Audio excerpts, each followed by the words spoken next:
Nagpanggap si Lucky na pulubi na nanghihingi ng tubig kay Richard. Wala kasi ako nauhaw ako. Ilang sandali pa, si Richard hindi lang tubig ang dala. Meron pang kanin at tuyo. Saan ka nang galing? Nakaka-amaze kasi walang-wala rin sila. Painumin ka lang ng tubig, tapos meron pa palang kasama na pagkain. Bilib ako. Salamat kuya, dito. Salamat sa salamat sir. Salamat din sa tubig.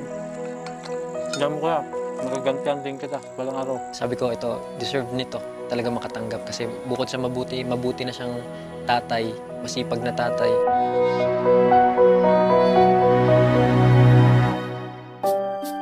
Yo, what's up kalakas? So ngayon, andito na pala tayo sa lugar kung saan natin ibibigay yung kalabaw.